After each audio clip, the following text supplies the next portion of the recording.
Welcome, race fans, to the Dixon Smoked Barbecue Truck Series. Race number 5 and 6, yes, I said 5 and 6 tonight, of the NASCAR's RPG Bristol Duels. Interesting round. We will have two races back to back, 80 laps apiece. Joining me tonight, of course, is me, Gerald Campbell, your analysis, Dr. Erica Campbell, my colorful commentary, and my lovely wife, and David Huckleberry, the producer of tonight's show, giving you these wonderful and beautiful scenes here from Bristol Motor Speedway. Interesting as I say, it's 80 laps, two races. There will be a random invert in the middle of the, after end of first race into the second race. We'll quickly go over the point standings as qualifying is nearly wrapped up. Levi Zielinski, Pro Edge driver, is leading right now in the standings, right above Timothy Holmes in second, one of those rookie drivers. Lytle is in third. Ethan Stanley, fourth. Trey Holmes, fifth. Justin Munsell in sixth. Harrison Talon in seventh. Robert Hill Jr. in eighth. Dustin Durr in ninth. Tom Bourne, 10th. Last week's winner, Michael Martinez. And 12th was Zach Harris. Scott Crump is in 13th. Ray Bracey rounds out in 14th. That's all that matters because that is all that gets in. There is no winning in this series. You have to get in by points. So we're going to put an emphasis on those top 14 in points as the season starts to get closer to concluding. I'm going to hand it off to Erica Campbell as she quickly goes over the starting lineup. Let's see if we can get over this starting lineup before they get going onto the track here. Erica, are you ready? On pole, we have Timmy Holmes, followed by Scott Crump in the second position, Justin Munsell in the third position, Tyler Fody in the fourth position. Rolling off in the fifth position, we have Ethan Gerald, followed by Tyler Dixon in the sixth position, Trey Holmes in the seventh position, Chad Frankenfield in the eighth position, Vincent Isabella in the ninth position, Daniel Martinez in the 10th position, Ethan Stanley rolling off in 11th, and Alec Balvans in 12th. Followed by Joey Chapman in the 13th position, Dylan Holmes in the 14th position, Dustin Dewar in the 15th position. In the 16th position, we have Michael Hossack. Rolling off in 17th is Levi Zielinski, followed by Brett Jones in the 18th position, Harrison Talon in the 19th position, Kendall Noah in the 20th position, Josh Freed in the 21st position, Tom Bourne in the 22nd position, Robert Hill Jr. in the 23rd position, and Zach Evans in the 24th position. Chadwick Denton in the 25th position, Sam Bootwell in 26th, 27th is Sean Ryan, followed by Joshua Personette in 28th, Todd Eldridge in 29th, Michael Goodman in the 30th position, Jeff Sickles in the 31st position, Cody Harrington in the 32nd position, Cole Mikra in the 33rd position, Ray Bracey in the 34th position, Kyle Walgren in the 35th position, and Scott Haney in the 36th position. Then we have James Saul in 37th, Casey Hatch 38th, 39th position we have Brandon Hughes, and Brody Moore in the 40th position. Absolutely perfect as she was able to get that off as the car's coming around turn 2. They will be taking the green here. I want to see some people in chat give a shout out as some of their drivers that they're rooting for tonight. We're going to try to be a little bit more interactive with chat, so don't just sit back. You're going to get interactive with us as there will be, I'm sure, plenty of cautions that we can be able to talk many things over. But here they come. It looks like Timothy Holmes, our short track specialist as of late, is going to start us off. He comes out of turn 4. Pace car is off. We're about to go green where the racing gets good and the good gets racing. It's Bristol, baby. Race number 1 as Timmy Holmes gets a fantastic restart, already about a 6 truck length lead, but Scott Crump is already able to clear and to get into second. Oh, there already is a caution, and a car almost turned sideways. I think that was Justin Munsell in that colorful truck. Gets into the back of Scott Crump and gets himself sideways, but I don't think that was a caution. I'm going to throw it over to David Huckleberry here. He's going to give us our Whiskey Cast replay of the race. Yeah, it looks like it was number 3, Scott Haney, who caused the caution. And it runs into the back of the other cars and then gets sideways up the top of the track, and that's when the yellow came out. Again, this is a 2-racer, so if you see your favorite driver get collect up in a race, do not change the channel. They will have another chance at it, as again, it's a random choice as the starting position for next race. So wherever they finish for tonight will be inverted from a random number. It could be all the way back in 40th. We could have a complete lineup change. So your driver, even though maybe wrecked out early tonight, might have a great starting position for next race. If not, well, then you get to see your driver have to try to come through the back of the field for the following race. So I don't think any of those drivers are technically going to be out of the race, but definitely a rough start for some of them, as we see Justin Munsell. Luckily for him that caution came out right before he turned sideways, because it looks like iRacing was allowed him to have his third place starting position again. So I don't think there's a choose rule. Is there a choose rule for this one, David? Yes, we do have a choose cone. Oh, well, if you thought it was exciting before, now you get to have the drivers decide on which lane they start in. And surprisingly enough, David, I've seen a lot of the drivers practicing right around the bottom, which if you've watched most of the Bristol races in the past, it's usually been a high lane type of track as of late. But for practice, I saw a lot of the drivers actually preferring the bottom lane as a running option. So we'll see how that progresses as the tires start to wear down and the groove starts to expand, if that starts to go up to the top, or if the drivers were just playing possum and not showing all they had, and maybe the outside lane is the choice. But there they go, choosing. Looks like choosing now. Well, it looks like your leader, Timmy Holmes, decides to take the bottom. So now they line up. And it looks like Scott Crump decides to take the outside lane. Justin Munsell decides to take the third place. So we got a few people in chat. We got a Go Bojo. I'm going to guess that's Bo Brady or I believe that is.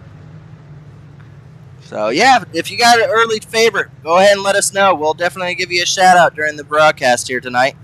As the pace car will be coming off now. Again, we'll have a restart here, lining them back up.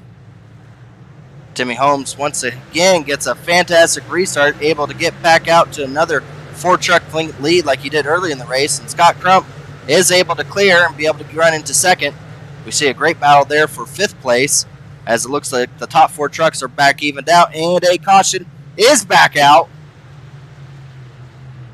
It looks like a few drivers involved. I'm going to give that back over to David Huckleberry again, and see he's going to. I think the Whiskey Cast is going to have a great sponsor shout out tonight, as I feel like they're going to be broadcasted quite a bit tonight. I think so. That's looks like the 6 car gets spun around, or the 22 car gets spun around, but it looks like he had some help on that, so we'll have to see what race control says on that. It's Dylan Jones, the 22 car. Yeah, Dylan Jones in that Tootsie number 22 purple truck. Very pretty paint scheme. Unfortunately, it's going to have damage early on. Once again, I haven't seen any race, any kind of cautions or kind of wreckage that's looked like it's going to start to cut down on the car count. So we're still going to have quite a bit of trucks still onto the track here. Unfortunately for the 22, it is going to throw him all the way to the back of the line. Now, David, with this being an 80-lap almost shootout type of race, is there heat race, or is there any stage points? Yes, there are stage points. Let me see here. There you go. They can give you some information on tonight's event format. So their stages, top 10 get stage points at the end of lap 40 in each race. No yellow flag will be thrown at the stage end. All right, so 20 laps, and so we'll have to keep an eye on that for points. Again, they get awarded for it's a 2 race, so it's a full points for the end of the race here. So the wins, even for this race, even matters. So again, we don't know at the lineup for next race. It's going to be an invert at a random order. So where you finish, it may be a random order from second to first, for all we know. So you just got to go out and try to get the points you can. They try to make it kind of a guesstimate, so that way there's no laying back for the following race. But we'll have to keep an eye on and see if anyone's able to capitalize and make the most amount of points for both races. That's going to be the key point there. If they can be able to avoid wrecks not only in the first race, but the second race, to be able to make it a complete night. So far, Timothy Holmes has led it all. Scott Crump has been in second right behind him. He hasn't had a real chance to make any kind of moves as of yet. Justin Munsell in third. Tyler Fody in 4th position there. And Chad Frankenfield is in 5th. Tyler Dixon is in 6th as of right now. And Ethan Barrel is going to be in 7th. Trey Holmes, no relations to the leader, is in 8th. And there's Vincent Isabella in, yep. And then Daniel Martinez in our last week's winner. His first, I'm shocked I didn't know this. That was last week's winner. Daniel Martinez has never won an elite before, and came home the winner last week. I would have made that announcement if I had known that. I've seen Daniel Martinez run so strong in so many series. I would have thought he had a couple wins by now, but that was his first actual win in an elite in any series. So congratulations to him. As you see them starting to line up, some trucks deciding to take the outside lane. Some have a preference. Some are just trying to fill the spot that gets them up the furthest. As they say, it's a lot easier to pass them under caution than it is under green. So some of those drivers may be picking a lane that may not be as strong, but for the early gain, maybe hoping on a quick caution to gain those few extra positions. But the pace car is going to be coming down now, waiting on Timothy Holmes. Once again, he has a spot there in turns 4 where he gets a fantastic restart, and he gets out to, once again, about a 5 to 6 truck length lead over Scott Crump. Haven't yet been able to get to turn out of turn 4 without a caution, but this time around they complete their first lap of green tonight, as Timothy Holmes is once again having a great restart here. But Scott Crump trying desperately to try to gain some time on him, be able to make it a battle for the lead. We see a few trucks actually taking all the way up to the outside lane there, so there is quite a few options. As you see, the first two take the bottom. That time around, Scott Crump took the middle, but it looks like Justin Munsell is dedicated to that very high lane there. So far, the racing grooves are spectacular, as there's many options for drivers to be able to choose from. Which lane is the preferred, we have yet to see. Justin Munsell is definitely doing a good job keeping that momentum as he gets right back to the back bumper of Scott Crump. The question comes down, how will he be able to get around him? Scott Crump has decided to take that defensive middle lane, just enough to be high enough to make it difficult for any kind of center speed on being able to try to catch him. Leader is now out to almost a second lead at this point, as he does not have a problem with seeing the leaders are at second and third place battling. But one thing he's not going to be happy seeing is lap cars are coming quick in his line of sight, as Bristol is one of those tracks where it does not take long for the leader to start to catch up to the back of the field, as you see little bits of frame as they start to catch up. But oh no! A lap car in the middle of the track. Scott Crump makes hard contact. Nowhere to go. It was a yellow truck that slid right up into the track, right in front of Scott Crump, and collected a few of your front runners. That was the number 3. Give it over to David here. He just gets piled into the turn 2 wall. Yeah, the 11 went down on the apron and came up into Scott Haney, and he's going to get a tally for that. But Scott Haney got sent for a ride. Comes and then collects up Ethan Burl. Ethan Burl's destroyed from that, and it looked like that was the 88 as well. Of Trey Holmes was also involved. Let's see if we can get an onboard shot of Ethan Burl, maybe right when they came out of there. This is on Ethan Burl there. As you see, 3 just slide right back up, nowhere to go. The track completely blocked, and that sends him around. That will effectively end his night, as that was a hard hit for both the 88 and for the 37 there. Again, they're not out of the racing for tonight. They may be out of racing for this round, but they still have one more race out of this. But that's not what either one of those drivers wanted to have happen early on, as they will probably be having to sit around, maybe even join or start watching the broadcast with us, as I'm sure there will be quite a few drivers that will probably be sitting out before the start of the next races. This track tends to chew them up Looks like Timothy Holmes trying to fake him. Yeah, he's not going down pit road. I doubt that there would be any pit stops from the leaders here to take on tires. Not when there's a full field of 40 trucks.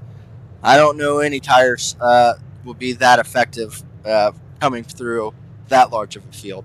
So I would be pretty confident to say that this will be there's absolutely enough fuel, so there won't be any type of passing from the leaders having to work their way up through the field under caution. But yeah, it looks like no, they're not choosing this time around. All right, Erica, you've seen the first few laps of this so far. But do you have any idea of a way to try to work your way up through the field or survive tonight? Is there something you're seeing that maybe some of these drivers should take to heart as they try to survive tonight's first race? Well, it seems that being up front to begin with, getting that clean air and getting a good jump on the restart is or rather not jumping the restart, but just getting ahead of the rest of the cars, trying to stay away from lap traffic. I think that that's probably true of all races, but it seems that there's not much in the way of double file racing at Bristol, I would imagine. So. Yeah, it's you say that, but then again, we just saw our second place driver get effectively taken out of the race. It's hard to find any kind of open track. Maybe for the first 5 laps, I think you're absolutely correct, which that may be all they get at some points in this race. But once they start getting to the back of the field, essentially they're back in the thick of things, as we saw that last caution essentially take out quite a few of our front runners. But the pace car is back down. Trey Holmes on the gas pedal once again has decided to take the inside lane for the restart. This time around, though, he's got a different person in second, but is still able to get out to a very substantial lead. As you see Justin Munsell working that outside lane. He's going to rubber it in by himself if he has to. It looks like right behind him is Tyler Fode. So far, Tyler Fode hasn't picked a lane that he chooses one over the other. Chad Frankenfield right behind him has done the Justin Munsell approach and take the outside lane. But a good battle there for 5th, 6th, and 7th, as it looks like our last week's winner, Daniel Martinez, running up on a good run from last week, taking it into here, and is able to get himself into the 5th place position. And right behind him is Tyler Dixon, our series sponsor. Justin Munsell shown there. Beautiful paint scheme. But Tyler Fode right now is having a battle with Chad Frankenfield. Passing will be difficult if that outside lane gets going really good. But so far, the bottom is not bad. We haven't seen any passes made yet up front. Most of the passes in the back are due to checkups, as it looks like. But right now, Chad Frankenfield trying to find a way around Fode. Right behind him, as you see an onboard shot. It's fitting that Chad's right behind the By Chad sponsor of Fode. That's a little funny. Makes you wonder if Chad's going to lift if he sees a car pull up right in front of him like that white truck just did. That would have been the perfect opportunity if he wanted to take some revenge, but they are able to get around that lap car. It's heavily damaged there. Good battle back there for 6th and 7th. Vincent Isabella trying to get an outside run on Scott Dixon there. Or Tyler Dixon, I mean. And looking underneath him, unable to clear him. Tyler Dixon's going to try to get that run, try to see if he can get to the outside of Daniel Martinez. He's diving it in. He's definitely got a lot of speed going into the turns, but loses it coming right around the middle part and doesn't get it back until he gets about to the end of the straightaway there. So, good battle there, but also another good battle. Looks like someone else trying to work the bottom. I see looks like that's Ethan Stanley back there trying to get that bottom lane, and also right behind him is a good run for Kendall Noah Player right now, rounding out our top 10. So we're coming up on the end of the stage. There will be no yellow for this stage. We got about, looks like, coming to 3 laps to go on the end of the stage. Our leaders have not changed. It's still Timothy Holmes up front, but a good battle there, as you see, between those 3 drivers from 5th on back to 7th. Daniel Martinez trying to find any kind of lane that allows him to keep them behind for at least the next few laps. Oh, he gets a bump. It's going to turn Daniel Martinez in front of the field. He is going to save it. He actually doesn't even hit the inside wall and keeps it going, but there's a collection of cars right behind Daniel Martinez that checked up, and unfortunately looks like contact that right on the front straightaway. We'll see if we can get a whiskey cast replay. I'm trying to think. I think that was maybe, I hope that wasn't Kendall Noah Player. I think it might have been Kendall Noah Player that maybe right after the initial contact with Daniel Martinez. No, it wasn't them. Nope. Kendall looks like he got through clean. There was definitely a car spun out on the front straightaway after the contact. I'm not quite sure exactly who it was. It was a black truck. Unfortunate for any of those drivers that were coming to the end of this stage. If we can see it from this view. Yes, yep. I knew there was one. It was right behind the 16. There was a driver that was spun out right across the flag stand. And actually does a 360 and keeps going.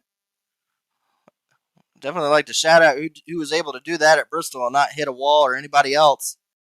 Did a 360 down the front straightaway, gassed it and kept going. Was that the 6? I have no idea. It's a good question who that was, but. Oh, 6, Zach Evans, see if he was in there.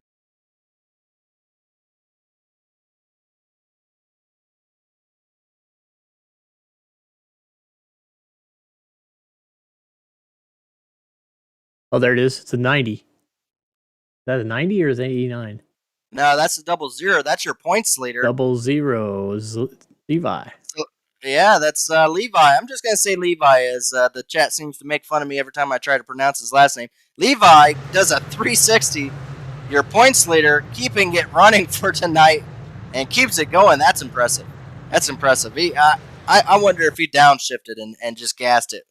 Because that was to be able to get spun around, not hit the inside or the outside wall, and not have another driver come and plow you. That's impressive. As Levi is going to miss out on stage points as he now finds himself back in 16th position from that.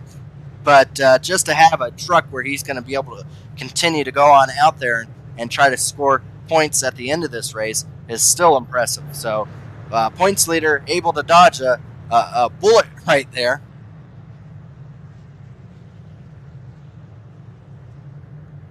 Timothy Holmes is your stage 1 winner.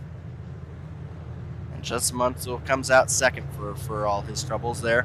As we're essentially a little over halfway to this race so far.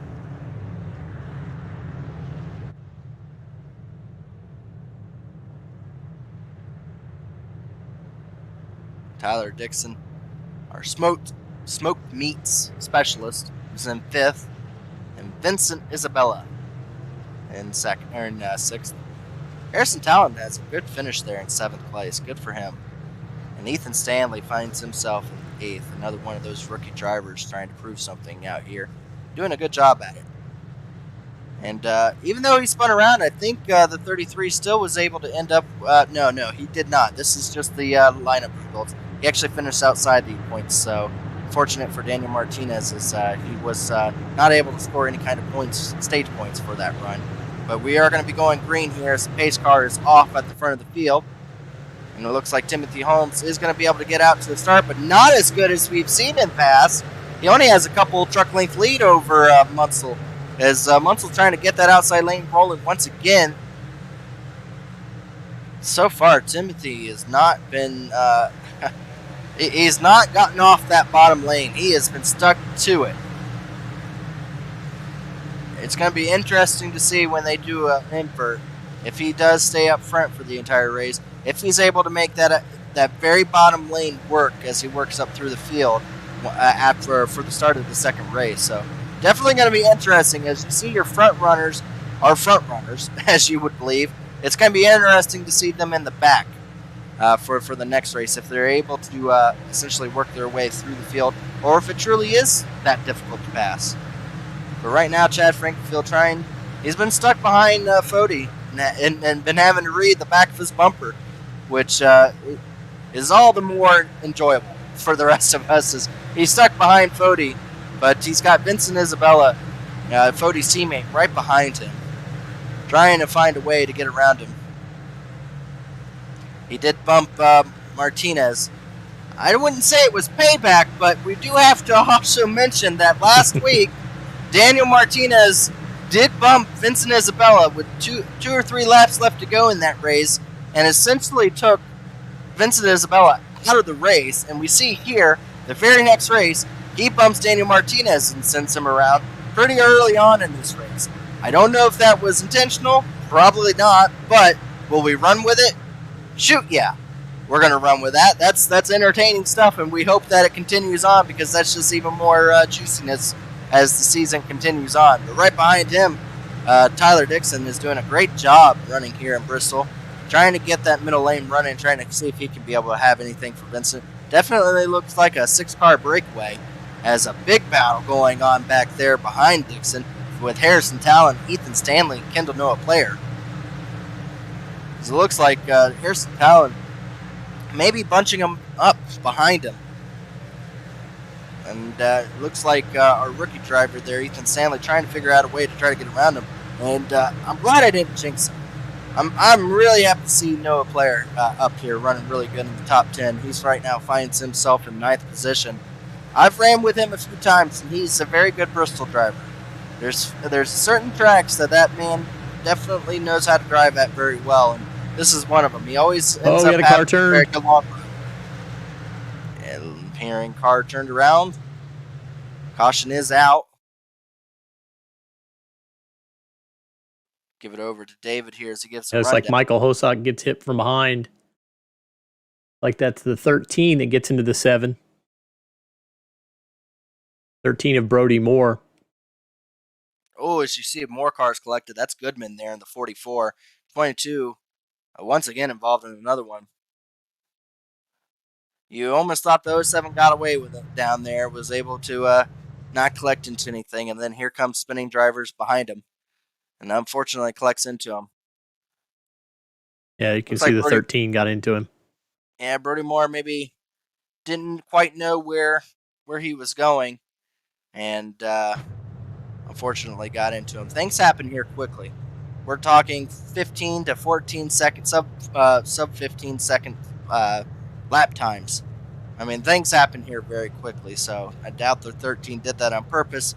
It's just one of those situations that maybe a late situation, a late judgment ended badly for the 07, and 07 spun around and collected with a few drivers, is able to keep going. But that definitely doesn't help as we get down to 25 laps to go. As we see it, very difficult to get around here to make any kind of passes.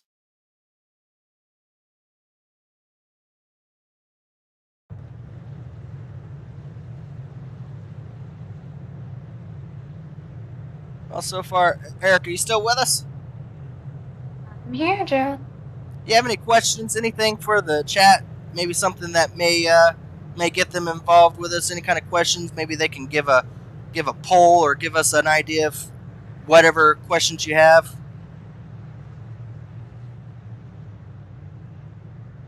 Well, I think I would like to know from the viewers kind of what they think is a good pit strategy for this Bristol race. Yeah, we can find out. I mean, we can also see what Timothy Holmes is. His plan is to, I don't know why he's running around on the bottom part down there, but I don't know if he's trying to psych people out to go down, or if he's just bored from leading the race the entire time. But yeah, it'd be interesting to see. We got Scott Crump on there. Don't pit. Yeah, Scott Crump is probably watching this race as he unfortunately had contact early on with a lap car. don't pit is definitely probably looking like the best strategy. I would say it depends on where you're running. Okay, if it was me, if you're in the top 20, you're not pitting. If you're in the back outside the top 20, then you got nothing to lose. Then yeah, I would take some tires on it. That'd be my call at least. But so far we're coming down to around 22 laps to go. And as I stated early on, Timmy Holmes has been a short track champion here, as he went over to he won the second race of the year at Southern National, which is another short track, and absolutely dominated that track and won that. Came from the back, or not back, but a few positions back and won that. Then had a very good run over at Lanier National Dirt Speedway. So he's so far been the favorite at these short tracks to see gets ahead of steam. If you're a second place driver, if you want any kind of ability to be able to battle him for the lead, you're going to have to figure out these restarts on him, because he gets out to such a big jump that no driver can get up to him in time before the next caution. As you see, our third and fourth place driver spun out in front of the field. That was Fody, and I think Chad Frankenfield, as looks like Fody May came up into Chad Frankenfield down the front straightaway and turned right in front of the whole field.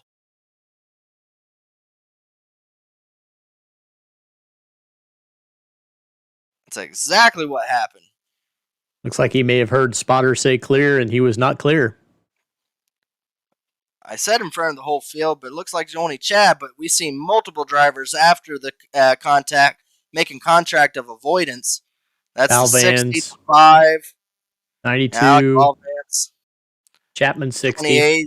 Yeah, that was also Robert Hill. The 13 spun around. That's the 18 there of Joshua Personnette there. Once again, though, we're not seeing race-ending crashes. We're just seeing the bumping and banging so far, but it's not lowering the field, as we still have essentially 35 trucks still in the race. Only 5 trucks out. If you would have told me we only have 5 trucks out and had this many cautions and this many cars turned in front of the field and only 5 trucks out of it and everyone's just getting these little contacts, little spins, I would have been shocked. So there's still, even though you're seeing contact, been very good avoidances. We haven't had anyone go head on to another driver, except for that one time with Scott Crump there when the lap car came right up in front of the field. But other than that, it's been great avoidance for the rest of the field.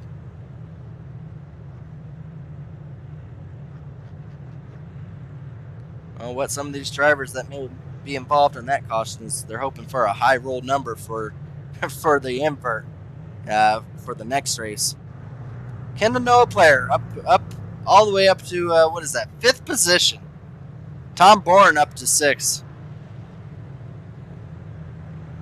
Tyler Dixon drops back a few positions. He finds himself in 7th. Just happy to have a truck as Daniel Martinez in 8th as he spun around and still going. Harrison Talon is in 9th, still with a very clean truck. Ethan Stanley had a little contact here and there, but still running in 10th position. Joey Chapman, we saw him involved in that wreck, but kept it going, finds himself into 11th place. Robert Hill Jr. in 12th there, our Canadian friend.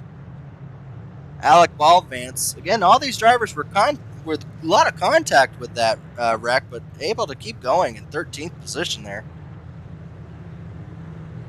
And our 360 king and our points leader there, Levi, Joshua Personnette right there, finds himself in a great position in 15th. He started way back in the field, so a good run for him, able to keep it going there.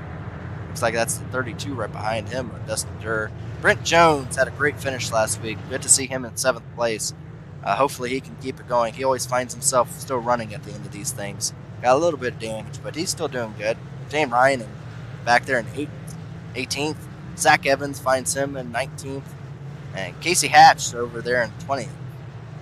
So that's our top 20, as looks like the field's going to be coming around to take the green flag this time.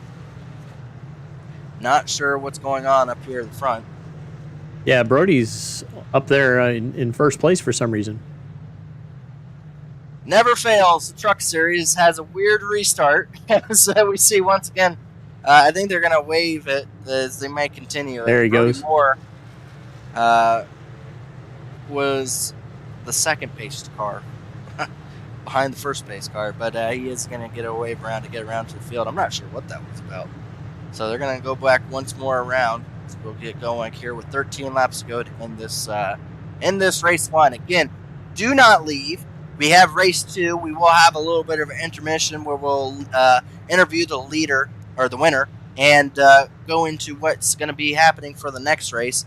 As again, we don't want to go anywhere because all these front runners that have been leading, having it very nice, having a day of it, are about to find themselves in the midst of it as soon as the next race gets going. So here we go. Pace car is down, and to a wonderful restart once again. Holmes is able to get out to another about 5 to 6 truck length lead, but this time around, Vincent Isabella, trying to prove that he is a front runner, once again finds himself up front in these races. He's hoping for a better result than he did last week, and is able to keep it going straight. He is underneath and battling very well against that 98 of Justin Munsell. He is going to track right behind him as Chad Frankenfield, even though he was collected in that wreck, was able to keep it going straight for the most part and still finds himself in 4th position. Looks like Fody was the worst loser in that situation. And coming in and taking that 5th position is Daniel Martinez, our last week's winner. Finds himself in 5th, right in front of Tyler Dixon. So far, it's strung out a little bit up front. As the 98's trying to take it, trying desperately to try to gain on our leader with 10 laps to go. We're seeing for the first time, it looks like the leader, Timmy Holmes, is starting to run a little higher up on the racetrack. He's been running bottom the entire time. He might be seeing the 98 starting to work that outside lane, putting some rubber down, trying to get that outside lane going, and is starting to slowly catch up to our leader. As we say that, a caution comes back, and we'll have to rack them in and do it all over again. As unfortunately, we'll have to see where the caution comes back. We'll give another chance for David to get back on the mic with us. Like we got 17 and the 47 were involved in up there. Sam Boutwell. Yeah, that was right around the 19th, 18th position there, as it looks like Sam Batwell gets a little bit of contact with the 17, spins him around. Unfortunate for the 6, it looks like he got into his teammate there, and he gets quite a bit of heavy contact. 22 has been involved in about 3 cautions at this point, 3 or 4, as you just start seeing them start to collect. There's Todd Eldridge, our pro figure skater right there. Is he able to get past it? Ooh, he gets a little bit of contact. He doesn't get too bad. He's able to check up for the most part, but he's kind of stuck on the wall there.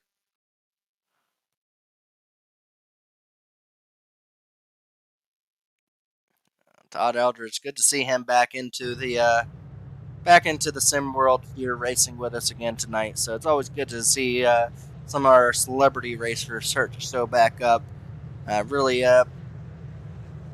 Really bumps up the attendance for some of these races, makes it a little bit more of a privilege to be able to race against some of these people. So Todd Eldridge, figure skater. And that 29, what position is he running in? Like he's right now, and he's in the 29th position. 29th position after that wreck. Unfortunately, finds himself back there. But he is in front of Tyler Fody, the Truck Series champion, so he's having a good, decent race. Again, you don't know where you're going to be starting for the next one, so he might be in prime position. All these drivers are going into this right now going, I'm in prime position to start the race first for next week, for the next race. So, wow, look at that paint job. We definitely have to check out Ray Bracey. He's always got one of the best liveries every week. Wow, look at that. That is nice. I really like that. That's that pink. What is that sponsor on there? Bojo? Bojo. Well, makes sense. Well, any Ray Bracey fans, which there always seems to be, he's got a damaged truck again, but it is still pretty. He finds himself way back there in 33rd. But all you got to tell yourself, he's in prime position. He's in prime position for the next race. So, again, you can't be down too much. Again, we got one more race after this. You still have time to make it all up, as they say, for the next race. So, he found himself 14th in points. Has been having a strange year. Been involved in wrecks. Finds himself up front when you'd least suspect it. He is back there with, looks like we're going to have about 3 laps to go. So, it's not going to be a green-white checker. He still has a chance to gain a couple more positions, as Bristol tends to have some calamity at the end of these things. So he has the chance to still be able to get some points before the end of it all.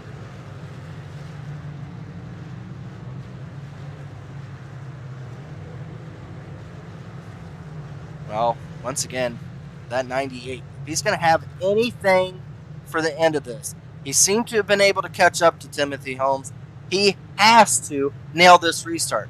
Timmy Holmes has just been able to dominate on these restarts and get out to such a big lead. And once again, he does the exact thing. He has a spot on the track where he can jump it, and he gets such a big lead. And he ends up leaving the second and third place driver.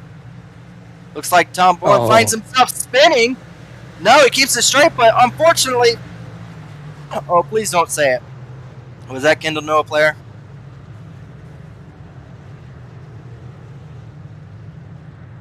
I think that might have been Kendall Noah player. Looks like that started up there with 15. Chad Frankenfield getting in the back of Tom Bourne. And then 79 gets into the back of Kendall Noah player. And then Daniel Martinez is collected. 28 gets collected. 89 gets collected there. Unfortunate for some of those drivers. They're still collecting into it. Can we say collecting when it's the entire thing? It collected all of them. It's an all-in situation for all the trucks as they all pile into it. That is very unfortunate for some of those drivers trying desperately. Again, there is no win-and-end situation in this series. Daniel Martinez is probably the most upset with that as he won last week, but only found himself in 11th place in points. Not safe by any means. And as it comes down to 3 to go, he was in the top 10 to be able to collect more points and be able to have a good run there. And now he finds himself way far back there. He finds himself all the way back in the 29th position. Gutted for Daniel Martinez. Gutted for some of those drivers like Kendall Noah player, as I've been so excited to see him up there. It's exciting to see some of these drivers we don't get to experience up in the front and get to watch the racecrafts as Kendall Noah player once again finds himself involved in a late race caution incident. Brent Jones also involved, but is able to keep it straight. But the 89 is being reported by other drivers smoking, so some kind of glitch with some other drivers, but I mean, he has a ton of front-end damage. I'm seeing a little bit of smoke come out of him. I don't know if he's going to be able to finish tonight. He runs at the 15th position right now. That's unfortunate for him. Yeah, do they get a new car at the end of the race for the next race? Yeah, they're going to get a new truck at the end of this. It's going to be a complete reset. So Brent's just got to hold on to this for 3 laps, right? If he has a black flag, a meatball flag, as you see it now, just imploded. The 89 imploded. He ain't going nowhere. He's not going to be able to finish it. The engine just went pop on the 89. So unfortunate for Brent Jones. We saw him have heavy front contact with Kendall Noah player, and that truck is going to come to a halt as he's going to lose that 15th position. So unfortunate for Brent Jones, as he was looking very good. He's still on track, but there's billowing smoke on my screen for his truck. So we'll have to keep an eye on that. As that's going to stack up whatever lane he's in. Again, it's going to be a green-white checker restart here. There's 3 attempts for that. We may use up all 3 attempts for all we know. It's not unheard of, as it is Bristol, and desperation with these late races here tend to end up having drivers use their bumpers a little too heavily. But what this does do It gives Munsell one more chance to try to be able to match the restarts that Holmes has had. He does a better job.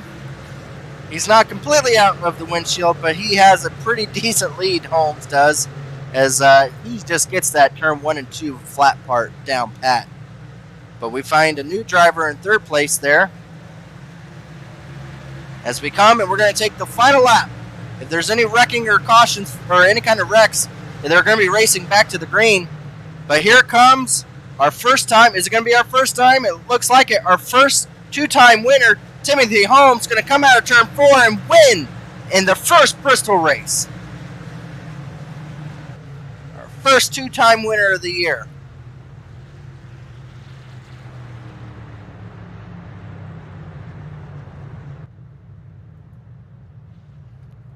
Timothy Holmes wins the first Bristol race.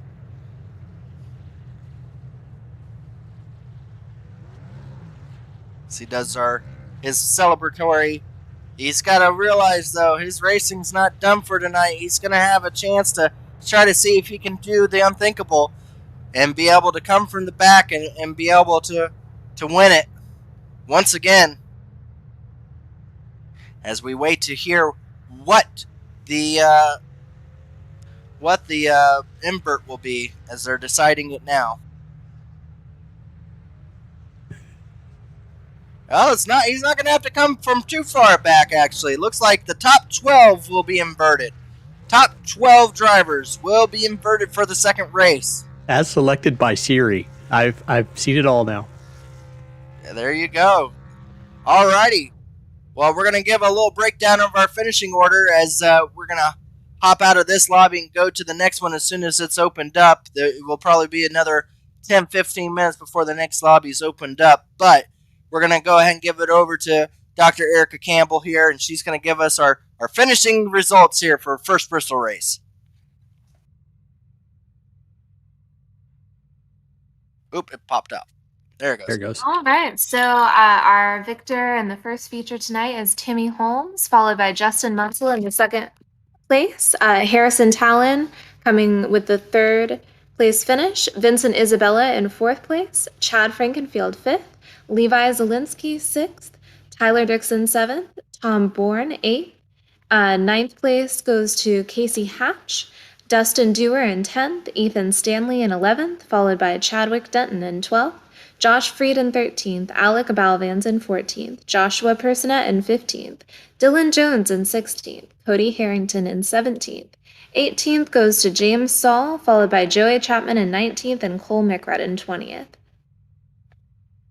In the 21st position, we have Kyle Walgren, 22nd Brody Moore, 23rd Todd Eldridge. Zach Evans came home with a 24th finish tonight. Jeff Sickles, 25th. Ray Bracey, 26th. Michael Hussick, 27th. Michael Goodman, 28th. Brent Jones in 29th, and Sean Ryan, 30th. Then we have Robert Hill Jr. coming home 31st, followed by Tyler Fody in 32nd. 33rd position, Brandon Hughes. 34th, Kendall Noah. 35th, Daniel Martinez. Sam Bootwell in 36th. Trey Holmes, 37th. Ethan Bureau finished 38th, Scott Crump 39th, and Scott Haney in 40th. Go ahead and pull up the finishing order for that top 12 again for me, David. Okay. All right, so this will be our starting lineup for it. It's just going to be an invert from 12th to 1st, so Chadwick is going to be our pole sitter for the next race here. Ethan Stanley going to be out on the outside of him. Dustin Durr is going to be in 3rd. Casey Hatch in 9th, or going to be in 4th. Tom Bourne in 5th. Tyler Dixon 6th. Levi, the 360 King, comes home in 6th. Has a great points finish for his championship hopes, but the points leader still to be determined for the end of this night. Maybe for this race he may be safe, but the night, not so much. Chad Frankenfield is going to be right behind him. Vincent Isabella, as I've already forgotten what order it is behind. I'm just going to name off the names as the number eludes me. Harrison Talon. Look at Harrison come into 3rd place. We talked about him back in 9th for most of the race, and he finds himself in the top 3 position. Justin Munsell funds himself in second. And Timothy Holmes, our first time, two-time winner. Well, we're going to go ahead and we got top three ready. We're going to go ahead and see if we can bring them on up. Let's go ahead and bring in our third place driver here, Harrison, and we'll hand it over to Erica here. Go, and we have our third place driver, Harrison Talon. Let Erica go ahead and interview you real quickly. All right, well, thank you for joining us this evening. Why don't you just give us a quick rundown of how you approached the race and got the third place finish? Yeah, overall it was a really great result for the team, for our whole team on the 51. Yeah, it was really just about surviving all the wrecks. We had some near misses, especially early on. Thankfully able to get through those and come home with a P3 finish. It was really just choosing the choose cone was really key. I think it was really played the biggest factor in my opinion. When I was in position, really, I would always just count down how many cars were in front of me, just kind of have that and listen over mic to see where everybody's going. But if there's always an opportunity to gain even at least 2 rows, I think it's worth it. So Yeah, we saw you run like ninth for a good portion of the race, and then right at the end there, it looks like picking the lane choice definitely helped make you a competitor there for the end of it. Great points day as you were seventh going into tonight in points, and this is definitely going to help you try to distance yourself from that cutoff of 14th place. So, is this change kind of like kind of what your strategy goes into the next race as we rack them up and go again? Does it kind of allow you to be able to be a little bit more aggressive for the next race? I don't think the mindset really changes. I think it's always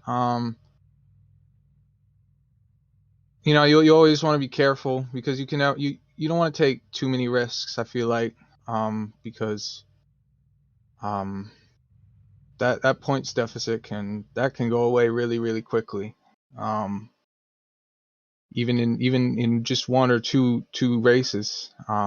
So I just feel like being careful obviously in the situations that I'm in on track, but also obviously being aggressive in points where I should definitely take. So Absolutely. Well, we're going to go ahead and let you do your shout outs as we try to get everything ready for the next race. Go ahead and let us know who you have to thank tonight. awesome. Yeah, I want to thank all the guys that fueled up. They fueled up over on the Cup and the Xfinity side. Really helped me prepare for truck races as well. I run with Pro Edge on trucks, so I really got to thank them for the opportunity, for always giving me some great trucks to run in. But yeah, got to thank you guys. Always doing these broadcasts extremely well. All of our great sponsors in Elite, and we got to thank JD Designs also for the design of the truck. Always makes great paints, so go check him out on Twitter at JD Designs. Congratulations, Harrison Talon. Hopefully, we can get to speak to you again. Usually, we say next week, but you have a chance to do it again tonight. So, good luck tonight, and just try to keep her clean. I like your ideas. Alrighty. That was our third place driver. We're going to try to speed things along because very quickly here we're going to be going green for the next race. We've got in our winner, our first two-time winner, and may be our new points leader as he came in tonight second in points, and now with the win tonight, I think he's closed up the gap. But the night's not over. I should say this race he's the points leader.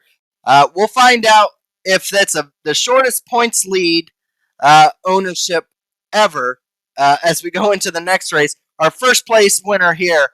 How'd you do it tonight, Holmes? So we qualified on the pole, so that was probably the biggest part. But after that, it was pretty much just I chose the bottom every restart, so it was just get a good restart, and then I think I ran the bottom most of the race. That was where to be, and then I saw everybody else start moving up, and it was a little bit quicker. So right there at the end, probably about 20 to go, we started moving up to the top, and it was pretty much just from there to the checkered, and got it done. You did it. You led the entire race, but I doubt you'll lead the entire race for this next part.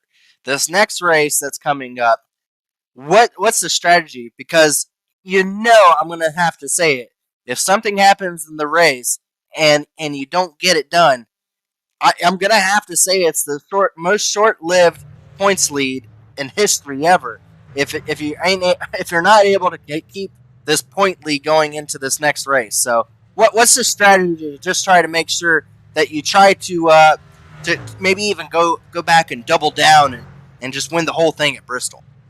Honestly, I think lane choice is a big part.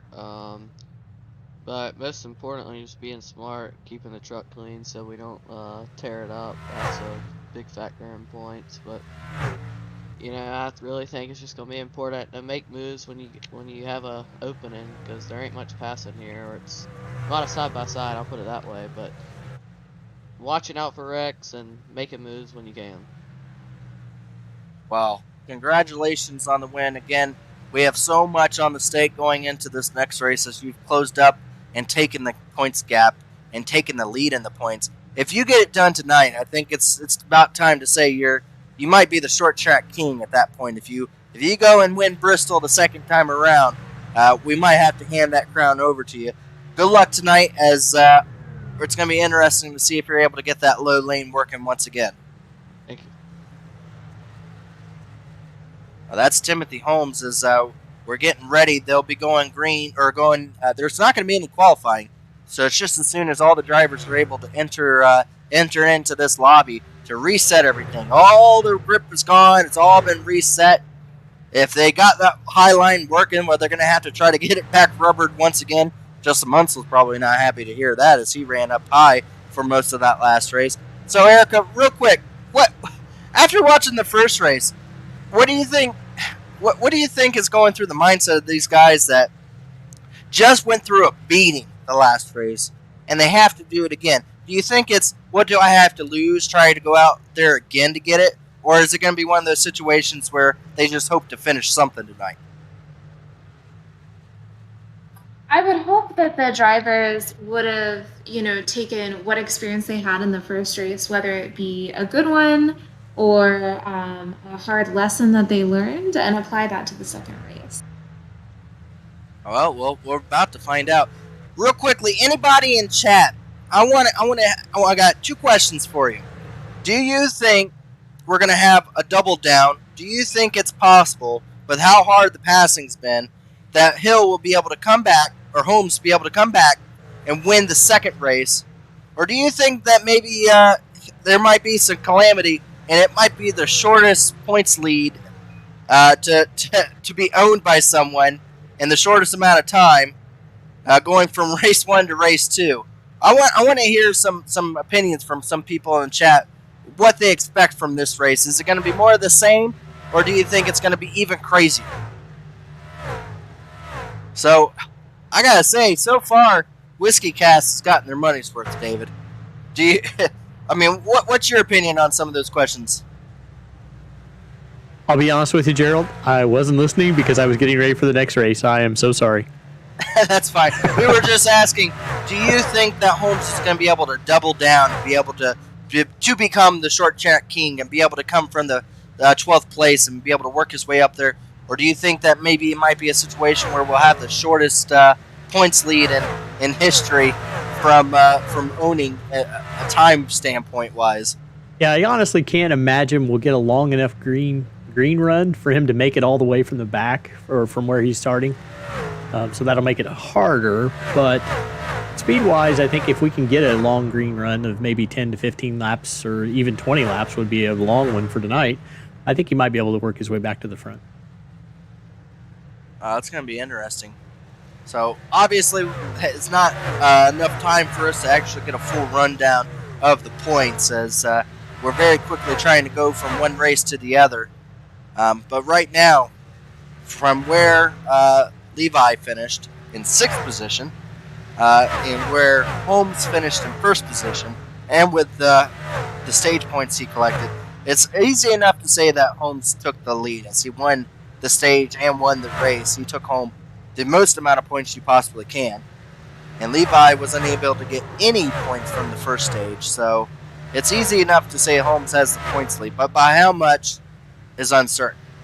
But what we do know is that we're about to have another crazy race. All these drivers that may have been sitting out with wrecked race cars, I'm looking at Scott Crump back there. He was running in 2nd. I had an unfortunate event where a lap car pulled right up in front of him and collected him. He's going to have to go from, I believe, like the 37th position. He's going to have to come from all the way to the back. And we're about to find out if Scott Crump can be able to get up to the front. Because, again, we're coming closer and closer to the end of this regular season. Only 14 trucks make it to the chase. After this, we only have New Hampshire. Then we have Lime Rock, Charlotte, Kansas, and then we finish out the regular season at Lucas Oil. So we only have five more races to decide the top 14. Scott Crump did not come in here with a very high points gap between him and the cutoff. He was 13th before the first race. He was only about 2 points above the cutoff line. And with a very bad finish in the first Bristol race, he is desperate to look at this Bristol race as a comeback point. As I'm sure a lot of those drivers that may have had unfortunate events at the first Bristol race.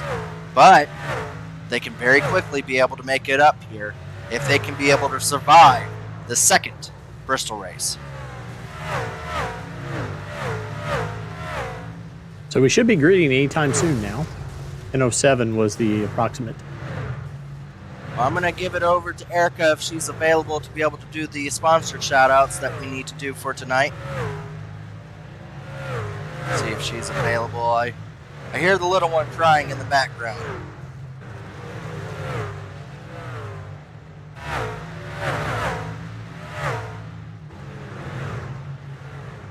Well, real quickly here while we go over that, David, do you mind, do you have the sponsorship shout-outs for us tonight?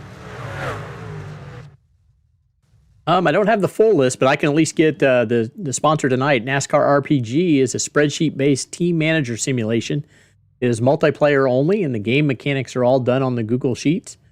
All user actions take place in the Discord server, and everything is done manually with the exception of the race weekends themselves.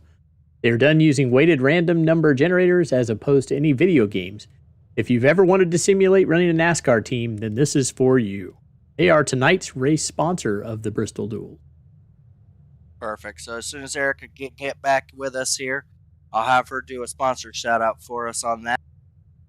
We won't really have to go over the race rundown as we essentially had the race rundown. Well, here it is if you were worried about it. Here's Erica. I see the little one with you. Do you mind giving us our sponsor shout-outs for tonight? Sure. So starting with Powerhouse Recycling, they believe in quality customer service before, during, and after the processing of a client's materials. Blue Egg Marketing is your marketing department. Small business owners, Blue Egg is your biggest fan. And finally, C2 Freight. With thousands of qualified carriers in their database, they're capable of handling shipping for every type of goods, from perishable foods to office equipment. Well, I hear the little one. Who do you think the little one's picking for tonight's race so far? Does he have a favorite? It's hard to tell, but I think, he might actually, let's see, I'm trying to see through, I don't actually remember the number, but the second place finish from the last race, I think he said he liked the color scheme there. Oh, he liked the 98 a Munsell. Oh, that's nice. Yes, and he thought it was bold that he was running the Highline as well. Well, the bold was definitely his strategies. He raced high the entire race there. Looks like a couple drivers going to the back of the field. Yeah, I think we had a few more banner EOLs. But I think one of those was Timmy Holmes. Wow, that's a big shakeup as we're about to go green here. It looks like our race winner is going to actually have to go back farther than 12th place as he has a banner EOL. So we're going to have to keep an eye on that. But the pace car will be coming down. We're about to go green where the racing gets good and the good gets racing. It's Bristol race number 2, baby. As we get going here, the high line gets a good start. That is... I believe that's Ethan Stanley getting the outside going. I'm not quite sure why how he was able to get such a good restart. I don't know if that's something that Race Pro is looking at, or if maybe the Chadwick just had a bad restart there. But Chadwick is able to get back up and find himself into. No, that was Dustin Durr. It looks like maybe Chadwick actually had a banner EOL. There's quite a few drivers with banner EOLs. As caution is out. Try to get sorted as to what happened here. We're going to go back over to David as he gives us a rundown of what happened on this caution. This is Sean Ryan kind of checks up and gets Daniel Martinez, gets into the back of him, spins him around. Daniel Martinez got collected in a few wrecks that last race and finds him early on with some front end damage. Unfortunately, both him and the 9 truck will have some damage to start this race as I have to figure out what's going on. You see James Saul there get sideways too. He lost it under yellow. Oh, yeah, he lost under yellow and collects. Who is that? Was that the 62 of of Cole? Milkrat? Looks like it might have been. Yeah. So we're going to have to keep an eye on some of the drivers that ended up having to start all the way in the back of the field there. It looks like Timothy Holmes, he finds himself up to 28th. We thought it was going to be difficult from 12th position. We're about to find out how difficult it is from 40th position for some of those drivers as it looks like about 3 or 4 drivers were given EOLs to start the race here. It looks like Chadwick, our central pole, he thought he got lucky with the pick. He was going to start on pole, and unfortunately, he found himself with an EOL to start the race. So we got some really strong drivers having to go from the back of the field there. You got Timmy Holmes back in 28th, Ethan Burrell back there in 29th, Chadwick in 30th, Scott Crump in 31st. All those drivers are having to essentially come from the back of the field. We're going to have to keep an eye on that because those are some of your front runners from the previous race all being in the back of the field now. But one driver that's pretty happy is Ethan Stanley up in first place. We're going to give a rundown because we didn't actually get an idea with all the EOLs of who was actually running in the top 10. Ethan Stanley in first position. Tom Bourne in second. Dustin Durr is in third. Levi, who finished sixth, finds himself in fourth, hoping to collect his points lead back up. Vincent Isabella, he runs in fifth, having a great race once again. And Tyler Dixon is in sixth. Chad Frankenfield trying to get a little better result here. He finds himself in seventh. And Johnson Munsell, my son's pick, I guess, there is finds himself in eighth. We'll see if he can get the high line rolling. Our third place finisher, he finds himself up to ninth. Good shout out for the 5 there. That's a nice looking paint scheme he's got on tonight there. That's Alec Ballvance there. Joshua Freed was way back there for for the first race, but he finds himself up to 11th. And Dylan Jones, he had a bad start for the last race as he was collected in mini wrecks. I'm happy to say his 22 truck looks a lot better for this race so far. 13th is Cody Harrington at the 66. Joey Chapman is back there in the 14th, and Zach Evans, our favorite Twitch streamer there, he finds himself back there in 5th position with his teammate right behind him too. Still has a clean truck, Ray Bracey. Just got to keep Ray Bracey's truck all 4 tires on the ground, and he'll do just fine. His pace car is about to come off the track here as Ethan Stanley is waiting to go green. He does. He takes off. As you see the difference between how Ray Bracey he takes off, or Ethan Stanley there, he takes off a lot later in the restart zone, but still able to get a good start there. As we see, a few trucks getting spun around. Caution is out. Looks like that was the 98 getting spun. May have gotten into the inside wall there. on the front straightaway.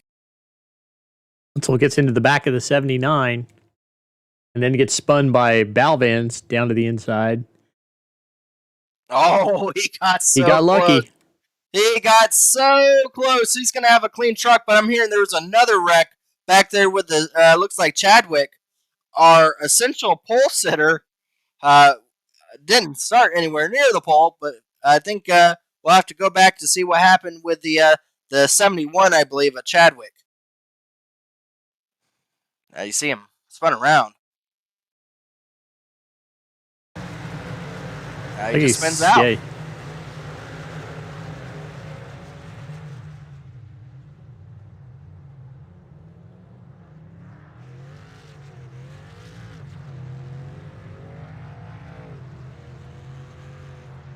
Well, we're after to rack it all up once again, and no drivers really got damaged too badly on that one. As we just seen a few drivers get spun around. I don't think Alec Ballfence was given any kind of VOL for that, or no penalty for that. So yeah, it looks so far everyone's still good.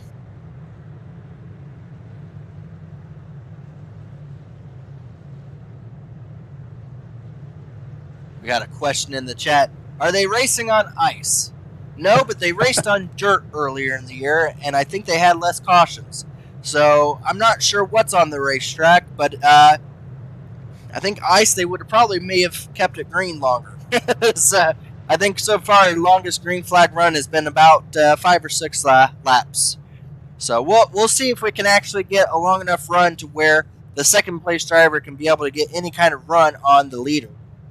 As right now, Ethan Stanley finds himself still up front here, gifted the lead from Chadwick having an EOL penalty.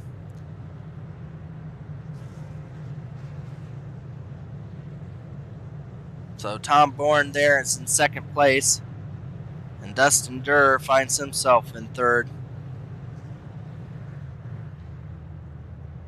One good thing about this kind of invert is it brings up some of the drivers that may have been just barely on the outside of the top 10, and it puts them right up front. So we get a good cast of characters now that are up front. But we've seen Ethan Stanley, one of those rookie drivers that haven't had a good run last couple races here, and he finds himself up there. So he's already a pretty known front runner there. But Tom Bourne, good to see him up front, our last season's Daytona winner. And Dustin Durr, the last few races, he's really stepped up his game and stepped up the speed, as he's been strong in these trucks as of late. And Zelensky in there in fourth place is just trying to collect up as many points as he can. He had a decent finish for the first race, but he wants that points lead back. He's gonna have to collect stage points and not go 360 on us again. And Chad Frankenfield is going to line up right onto the outside of the 2 truck there on the third row. Pace car will be coming off the track. We'll be waiting on Ethan Stanley, see if he can figure out, like Holmes did on these restarts, and how to get a big jump. So far, it's only been about a truck length lead when he gets to start, but that bottom lane, it has so much speed. It looked like he almost went full throttle around there. He may have, as he gets back out to a 6-truck lead. He didn't have a great restart, but that first turn, he's got that down pat on that very bottom lane. As 16 is able to clear, and is going to try to see if he can work up on him, as the caution is back out. Looks like Kendall Noah player saying something happened back there. He got into the outside wall.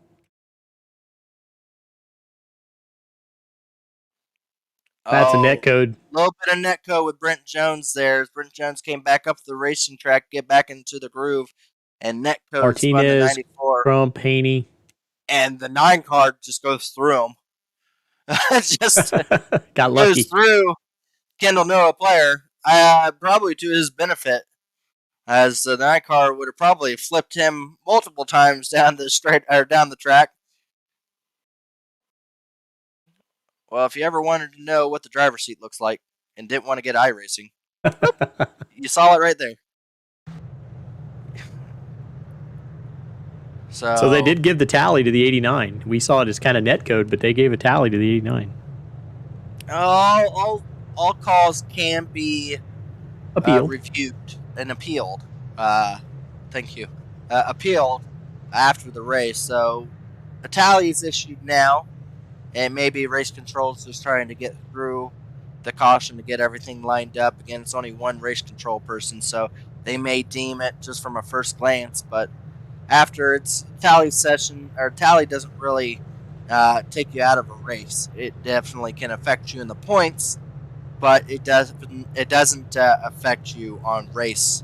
So he's not going to get an EOL or send him back further in the pack, but it doesn't help know a player, and it doesn't help some of those drivers that got involved in that incident earlier on there. But we'll have to just see how that progresses. Real quick, though, give a shout out. Timmy Holmes is already past half the field.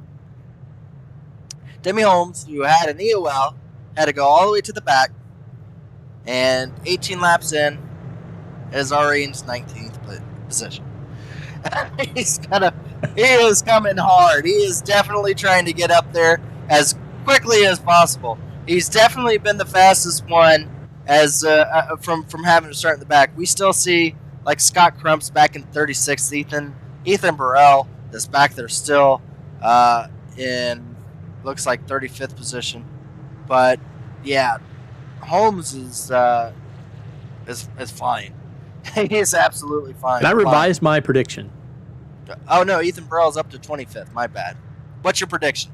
I want to revise it. I think Timmy is going to get to the front. Absolutely. I think he's going to crack the top 10, maybe the top 5.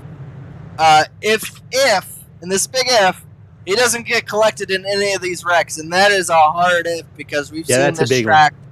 We've seen this track just get completely blocked. So we'll have to keep an eye on that. If you're watching in the chat, where do you think by the end of the night you'll see a race 1 winner finish, starting dead last in the field? He didn't even. That's not even where he was supposed to start. He had an EOL penalty. He was going to start 12th. He's going back even farther. He's like, that's not even a big enough challenge for me. He's going all the way back to the back of the pack. He's already up to 19th. I want to know where everyone thinks he's going to finish. I think he's going to finish either 5th through 10th, somewhere in there. But he may outperform that. But pace car will be coming down. We'll see how the restart this time around for Ethan Stanley as he gets back onto the gas pedal. And still only about a truck length lead, but he doesn't do it this time. He didn't get all the way on the bottom. He took like a middle lane there, and not nearly as strong of a run coming out of there. But what that does is that puts Chad Frankenfield in contention, battling hard with Tom Bourne for that second place. Chad Frankenfield trying to get the bottom lane running, but the 16 is able to get the outside lane with momentum and be able to clear, and hopefully be able to have enough time before the next caution to maybe track down and put some kind of battle for the race lead here. As you see a battle going on for second, looks like the two trying to get that bottom lane going. The bottom lane may have speed, but with the momentum of that outside lane, it is so hard to be able to clear up in front. It's going to take some kind of slide job maneuver to be able to do it. But we see Tom Bourne right on the back bumper of our leader. This is the closest we've seen for a battle for the lead, as Tom Bourne is going to try to figure out some way to get around our leader here of Ethan Stanley. He's trying to get that high lane rolling. He's going to have momentum, but he's going to have to figure out a way to be able to get past him. All that ended up doing was allow Chad Frankenfield to be able to get to the back bumper of him. He's going to look underneath. Is he going to be able to do any kind of slide job? He dives it in, is not going to be able to clear. Now he's going to have to worry about Chad Frankenfield filling in that void of that outside lane and taking it from him. As Chad Frankenfield does stick his nose in there. You don't do that. Chad Frankenfield will take it. He is not one to give up any kind of positions. As a good battle, now it's for second place. Chad Frankenfield getting that outside lane running, but caution is out. Looks like Chad Frankenfield was just enough ahead to be able to get that second place position. We'll give it over to David here as he tries to figure out where that caution came from. Like it comes back to number 25, gets into the back of number 60, Joey Chapman. And then right in front of Brent Jones, like everybody else kind of gets collected. Scott Crump. Burrell. Not what Scott Crump wanted. The 07 car gets collected. Looks like Scott Crump, once again, nowhere to go. Blows his engine. Is going to have another terrible finish at Bristol. Another terrible finish for Scott Crump there as his engine goes up. He just barely clips him, but it does turn him into the inside wall and pops the engine for him. So the tally's issued to the 25 for getting into the back of Chapman there. And he really kept going. So he was like the least impacted of all of them. Quite often the case. Yeah, unfortunate for those drivers back there. As, again, Scott Crump came into the night, not the race, the night, in on points, but just barely. And he has 2 back-to-back heartbreak, horrible finishes. As he only going to have 4 races left to be able to find himself up there. He was our points leader all last season. Led the points for the majority of the season, going into the chase, and was looking so forward to this season to be able to go back at it and prove that he was a championship material driver. And unfortunately, he's going to have a hard challenge to be able to recover from tonight's 2 races. Up to 13th, Timothy Holmes up to 13th. He's almost back to his starting position. He's got 1 more spot to make until he's back up to his starting position, and it's still a clean truck. He's got damaged trucks all over him, and he's up to 13th. I thought we would call him the short track king if he came from 12th to 1st. He'll be the short track master if he comes from 40th to 1st in 80 laps at Bristol. We're just going to have to keep an eye on him because he's going to provide some entertainment. He is finding passing lanes. I don't know where. Maybe he has a wall glitch or something. He's just able to... He passed in that about 4-lap run from 19th to 13th. But we saw him. He was the strongest driver on the bottom. So he may be taking the restarts on the bottom while most people pick the outside and just sticking it, as he is just... He's almost cracked the top 10 already, and we're not even halfway. He may get stage points. He may get stage points before it's all over. Once again, as I stated, he picks the bottom. He's going to gain a couple more positions. This finds him now in essentially 11th place, as he finds himself on the 6th row inside. As the pace car is going to be coming off this time, Ethan Stanley's going to be taking the green with a new driver to his outside, Chad Frankenfield. See if Chad Frankenfield is able to be a little bit more aggressive and be able to stick to the side of Ethan Stanley on these restarts.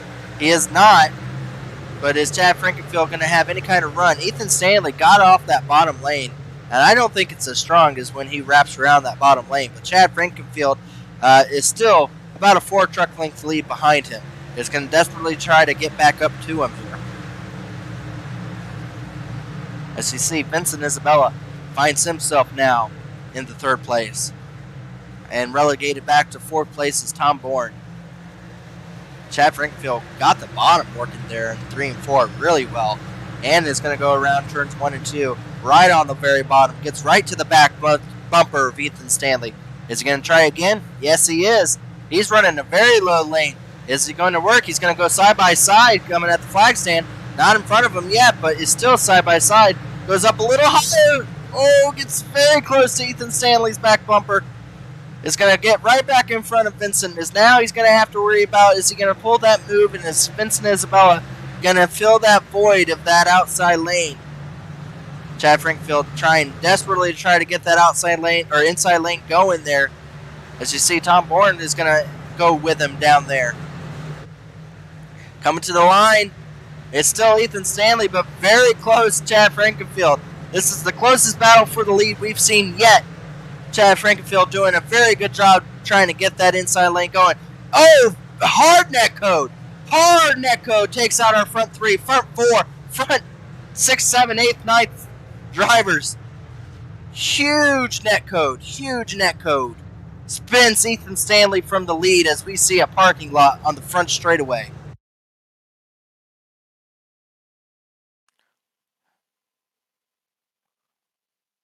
Ethan Stanley into the wall, Vincent Isabella into the back of him, spins both of them around, and then we see your third place driver, fourth place driver, Tom Bourne, get collected from someone behind them, ended up making contact. Yeah, that's a really bad netcode.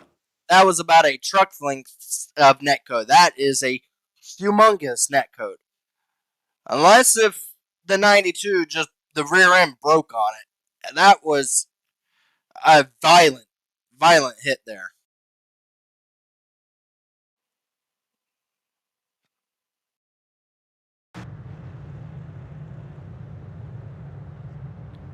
Well, it's not over, but that is the end of the stage. As, guess who just got 6th place in this stage? If you would have guessed Timmy Holmes from 40th place to 6th position for the end of this stage, you guessed right. And I'm very surprised if anyone would have guessed that. As you see our caution there, 16 goes around into the inside wall pretty hard. Wasn't very many people not involved in that one. Yeah, a lot of drivers ended up just not having anywhere to go, get collected up, as essentially trucks come to a very hard stop. You see the 7 car doing what he's supposed to and comes to a stop. He doesn't want to damage that up any more than he had in the first run there. As you see the 79 spun around. Unfortunately for Ethan Stanley he's going to be able to keep going, it looks like, but he's going to have a lot of damage. So, Timmy Holmes into 6th position from 40th. That's almost a truck a lap that he just passed. He has a little bit of damage on this back bumper, but I don't know what to say. I was thinking 6th to 10th position finishing would have been a successful night for him. He finds himself only a few positions behind his closest rival of Levi, who's in 3rd position. Well, this puts a usual cast of characters back up front. Chad Frankenfield, Tyler Fody both find themselves back up front. Fody, also one of those drivers that had to come from really far back, 29th position, so not nearly as far, but 29th position up to 2nd is Tyler Fody. A great recovery for him. But he finds his old buddy Chad Frankenfield on the inside of him. The last time that happened, when they were together, it didn't end up so well for both of them. So we'll find out here as the pace car will be coming down this time. Chad Frankenfield decides to take the bottom lane. Tyler Fody decides to take the outside lane. We'll find out if Tyler Fody has anything for Chad Frankenfield. Both of them are previous Truck Series champions, so neither one of them are going for points. Pace car will be coming off. Chad Frankenfield, early start, jumps on it very fast, very soon. Fody's going to try to see if he can be able to get any kind of run on him coming out of turn 2 to be able to close up on the gap. You see their battle for 3rd as 5th place goes to the our previous race winner and is going to get himself into 4th position coming out of turn 4. That's Timmy Holmes in 4th place. Now he's going to try to put a battle on Levi. Levi's looking in his mirror wondering, how the heck did he get back up here so quickly? Levi is going to have a battle, but I think if nothing happens from this point on, it looks like the points are not going to be enough for Levi to get his points lead back up. As you see Chad Frankenfield take off, essentially. He's leaving the rest of them behind as he gets out to a pretty decent lead over Fody, but a good battle starting to shape up for 3rd place with your 2 championship rivals. 2 strong running trucks all season long. Levi and Timmy Holmes. Timmy Holmes trying to get that outside lane running, but when does he decide to try to take the bottom lane? When does he try to decide? We haven't gotten to see him run up through the field. We've only seen his success. We haven't seen what's brought it on. We haven't seen how he's been able to make those positions. Is he going to be able to have some kind of lane that he runs that no one is able to complete? He's right on the back bumper coming out of turn 2. Is looking underneath going to turn 3 and 4. He's side by side with Levi there. Coming out of turn 4. Gets very tight. Levi able to hold him off. It was a different story passing drivers in 20th position. These top 5 drivers are a different ball game all entirely, as these will be the hardest people to pass as he bumps him. He bumps Levi. Levi saves it. He saves the car coming out, or truck out of turn 4. It keeps it going. But third place goes to your driver of last race winner. Levi gets a little bit more bump. He finds himself on the apron. He's going to slide up 3 wide. Is he going to be able to keep going? He does. He's going to have no tires after this if people keep bumping him. He still has it going straight. As you see it 3 wide, it's going to have contact further back as he finds himself finally in a safe position up on the top side. Somehow we're still green after all that. Levi trying to get back up there. Maybe has something to pay back over to Timothy Holmes there. As you see, Chad Frankfield starting to catch up on some lap cars. Gets to an even bigger lead, probably the biggest lead we've seen so far tonight over Fody, wrapping around that bottom lane. But a good battle back there for 9th, 10th, even 8th position. You see there, it looks like that's Robert Hill on the very bottom trying to wrap it around. As you see, looks like Tyler Dixon able to get to the outside of him. And Levi's just trying to get back up there to be able to contend once again up front. Is underneath that. It looks like the 90 is able to keep going, but he finds himself a lap down with a lot of damage way off the pace. But they're working around some of these slower lap cars of Scott Crump. Looks like that's Dustin Durr right in front of, right behind Levi. Chadwick, all the way from the back as well. He was all the way back there as well. He finds himself back up into the top 10. You may not see it, but there's passing going on at this track for these drivers to get back up here.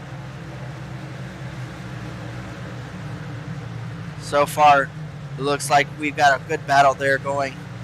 That is that the 37? Yeah, Ethan Brill, another one of those drivers that was way back there. He finds himself up to the 6th place, battling very hard with, it looks like that's the number 5 of Alec Ballveins. Is he going to be able to clear him? Not quite yet. As he dives it in there, he might try to get 2 for 1 going into 3 and 4. As a caution, comes back out.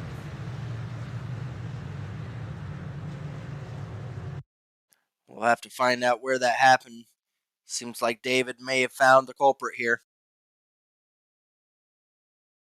Like Scott Haney got into the side of Chad Frankenfield and then spins to the inside. See if anybody else collects him. Right in front of Chad, you saw Chadwick. How circumstances changed. He was in front of Chad just about 10, 15 laps ago. Now he found himself right in front of Chad, about to go a lap down with a ton of damage. Again, some of these drivers may not have race replay. He may not know the circumstances of how big that net code. So maybe Chad's taking a breather, knowing that he doesn't have to go around a driver. He doesn't know if he's really mad at him or not. So Chad is still going to be able to be our leader, but he has to start to wonder, when does Timmy Holmes, who's in 3rd place, get to him? Timmy Holmes, from dead last, has now found himself in 3rd place. And we still have 20 laps to go, 19 laps to go. There is still time for him to be able to catch up to Chad and be able to make a pass. So we'll have to keep an eye on that progression of that story. But Harrison Talon in 4th place, having a great run once again. And race number 2, doing great things for his chase hopes. And Ethan Burrell coming from the back, not as quickly, but very steadily and with a very clean truck. Alec Ballvance hoping to be able to complete this race. He ran very well late in the run last one, but he's hoping to be able to finish this one off. Levi, man, the man's been making saves all night. The man has earned his paycheck. He may not get as much points as he deserves, but the man has been sideways. He's spun it around, and he's been finishing these things. He finished 6th last race, doing a 360. This time around, he got hit 3 different times and still going. Dustin Durr finds himself in 8th position. Looks like Chadwick is also one of those drivers coming from the back. Was going to be the pole sitter. Had to go from the back. He finds himself up to 9th. Michael Hossack finds himself in 10th position, having a lot better run this time with a much cleaner truck.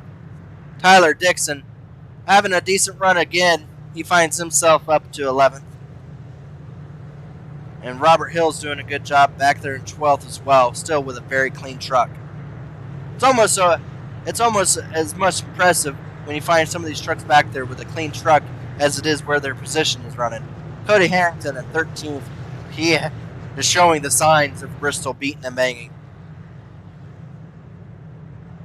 Brent Jones hoping to have an engine to finish this thing out, as it didn't go so well at the very end of the race of the last. And Joshua Freed finds himself in 15th position in that Chevy. Well, the pace car will be coming off this time.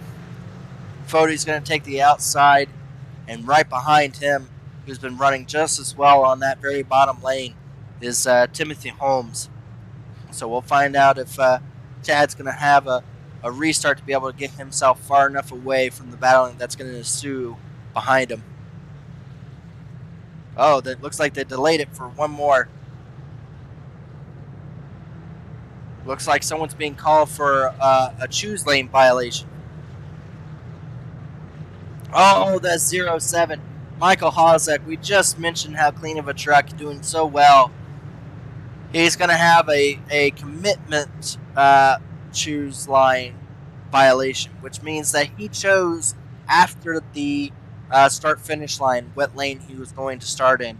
And unfortunately for him, as he's right now contesting said call, is going to find himself all the way back with only 15 laps to go to try to work his way back up to the front.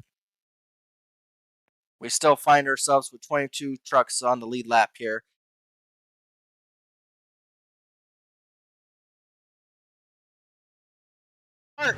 We'll see if we can get back up there. Chad Frankenfield is not having as good of a start, but who had a fantastic start is Timothy Holmes, as he finds himself up to 2nd place.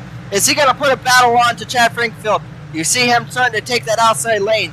That truck's got 15 miles per hour more speed than anybody else, as he just is able to get going so fast around these turns. It's like the man doesn't lift as he's able to get going, and is he going to be able to catch up to Chad before the next caution arrives? Right behind him is Fode, and behind Fode is Ethan Burrell, also trying to prove something after having a horrible, abysmal finish for the last race. He's going to try to put a battle to Fode. So far, Chad's been committed to the very bottom lane. So far, it looks like it's working for him very well. Now, is that tearing up his tires more? I have no idea as far as where the tires, if it's better for the high side or the low line, but it looks like your top 5 are all committed to the high lane except for your leader. As we come 10 laps, coming to 9 laps to go. Can Timothy Holmes be able to complete the double? Is he able to come and be able to compete with Chad, catch up to him as they come to 8 laps to go from essentially last place to first? So far, Chad's doing a fantastic job. He falls off the very bottom, goes to a kind of a mid lane there, but is still having about a half a second lead as you see Ethan Burrell take the battle to Fode for 3rd. Ethan Burrell not able to complete the pass, but lines up right behind as those 3 drivers are still about a half a second behind Chad Frankenfield running the very bottom lane. Ethan Burrell's going to try once again. He has nothing to lose. There's no one behind him. So if he's not able to complete the pass, it doesn't do any wrongs to him, as he will still be in 4th position, as 5th position's really far back there. That's Harrison Talon and Dustin Durr going and battling it for it. But right now, he's trying desperately to get around both Fode and the 67. Fode almost giving a bump to Holmes there, as Chad Frankenfield starts to catch up to the back of lap traffic, as here we come to 4 laps to go. Three-way battle for 2nd position. Fode almost looked like he was trying to go for a middle lane there. Ethan Burrell able to close it off. Ethan Burrell trying to pass both these drivers in one go. As they come up to the lap car, oh! You see Holmes come down and push Ethan Burrell all the way to the bottom. Contact made. Ethan Burrell almost able to clear for second. Is he going to dive it in there and clear himself? He slides up. He is going to be able to pass for second. Ethan Burrell able to get into second place in front of Holmes. Now you got Fody battling with Holmes, trying to be able to get the third place position from him. Caution! Right before we came to the white flag. Caution is out.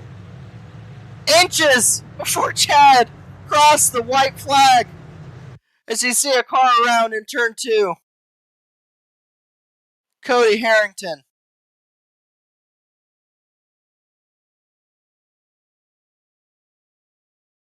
Like 89 gets into the back of him.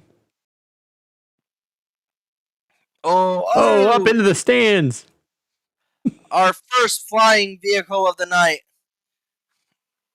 As he bounces around. Looked like Netco got him, but what finished him was that outside wall. Sent him flying. Flying in the air. Well, hold on, folks, as you're about to see what an astronaut feels like.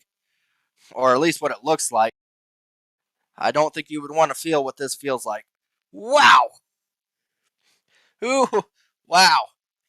Usually you have to pay for a ride like that. Now, you know who should appreciate that is Todd Eldridge. I mean, that was a good spin. Yeah, Todd Eldridge might have liked that one, but then again, Todd Eldridge probably does not want to have to replicate that either. So, I don't think anyone wants to, but Cody Harrington goes for a wild ride. We've got 3 laps to go. You've got Chad Frankenfield starting up front here, right behind him, coming from back. We haven't said as much. We've been focusing so much on Timothy Holmes. Ethan Burrell has also came from the back. He was running up front when he got taken out of the last race. He never got to show his strengths, his dominance, but he has a chance here. If he's able to get any kind of restart on Chad Frankenfield, we've seen it so difficult for the outside driver to be able to keep side by side with the leader when they go into turn 1 and 2. Leader's always been able to get out to just enough lead to be able to get themselves comfortable for a few laps. So if it's going to come down to a green-white checkered, Ethan Burrell has to have a dominant restart. Has to be able to take it to Chad Frankenfield on this restart and stay side by side. That's the only hope he has. If Chad Frankenfield is able to get this restart down pat, it's going to be too little too late for whatever run Ethan Burrell presents to him. Chad Frankenfield, so far, with a very clean truck.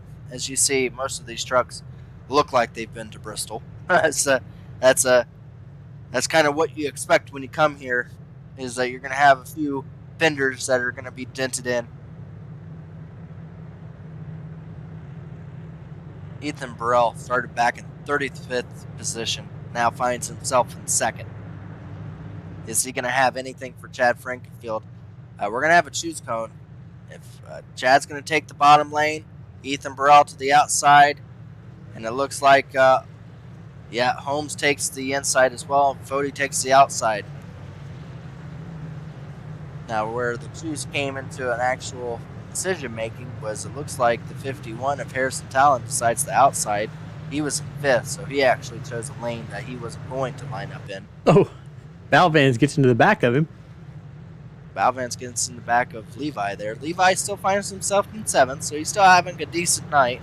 Still trying to finish it off, but then again, we saw what happened in the last race. Here we go. Pace car is going to be coming down.